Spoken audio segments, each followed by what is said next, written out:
Hi, welcome back to Cheyenne, Wyoming Urban Gardener. This is Debbie, and just giving you a few shots of how I get down to my basement to put in my canning stuff. That's all my jars of preserved food and broths and things like that. And this year, our cabinet is definitely getting full.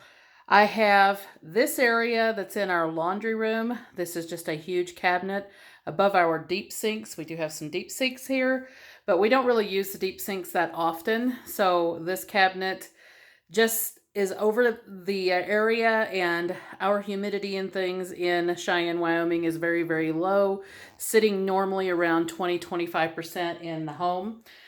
So we really don't have to worry about a whole lot of issues with humidity and things like that. So this cabinet is a pretty large cabinet. It is about, I would say 12 inches deep, but then it has the length of the cabinet is actually probably 48 inches, 5 feet maybe in length. So it holds quite a bit. So we have a lot of room for canning in here. So this is where I put a lot of my canning supplies. Let's see, we have 4 shelves on this. And at this size, and it's really strong shelves. These are solid wood shelves, and they have contact paper on them so that way they can protect the shelves. But we don't use these shelves for anything else, this cabinet for anything else, because we actually have our laundry supplies and things over here in another cabinet with glass doors so we can see what's going on. But anyway, this cabinet just basically was not getting used, so we use it for our canning. And this year we have put away another 15 jars of bone broth. This is chicken bone broth that I had just finished up a couple of days ago. And we already had still remaining another 11 jars or so.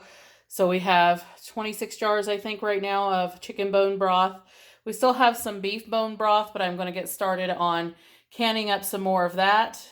And we will most likely have to incorporate another shelf because we are running out of space in this one. We've got 10 jars, quart jars of our caramel apple filling for apple pies.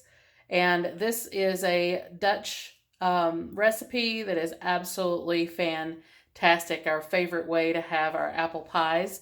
So we've got that in here. We've only got 10 jars left, so we'll need to do some more of those. And I prefer Rome apples for the filling. So I'm trying to wait until the Rome apples start filtering into the local area.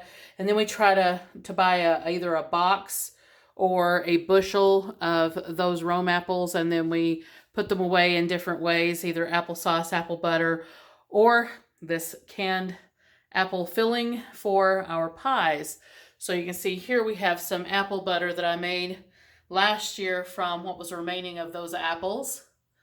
And then we have a bunch of different jams and relishes and sauces, just canned tomatoes. And then we have some pasta sauces or pizza sauce. We have blueberry jam and cherry jam and pear jam and apricot jam and strawberry rhubarb jam and just strawberry jam. All kinds of different pickles. We've got bread and butter pickles. We have dill pickles. We have lime pickles. We have some salsa verde. We just finished up some kraut. We did the kraut the fermented method, and then we canned it afterwards. Well, just as an experiment, just to see how it would do. And then we have some cherry tomato sauce that I just canned up the other day. And we have even some canned greens and canned green beans in here, and all kinds of other things as well. So that is our canned shelf system. That's basically what I do. It's not complicated. It's just an extra shelf that we had in our laundry room, and we put all of our jars on it. So we've got lots more canning to do. This is some of what I've done. I was showing you a little bit earlier in some shots of some stuff that we've put away in the freezer, and we still have loads and loads more to do because we, again, threw everything we had at the garden this season. Even though it's done not as great as it should have done, we still have had loads of produce. And that's just a label that was left over on that jar. That's actually a jar that I saved, and I could not get the label off. I boiled that jar so many times. It's been through the pressure canner. It's done a whole bunch of things, and that label is still hanging on. So, but the jar is clean. It's just that label's hanging on. So anyway, there is our canned jar supply. I hope everybody is doing well out there and you're putting away some much needed preserved food for your winter or just throughout the year, because ours kind of goes throughout the year. It may not look like a whole lot of stuff, but this actually gets us through the entire winter. We also have squash that we store that we're just waiting for it to cure, as well as potatoes that we're curing as well, that you've seen in a previous video.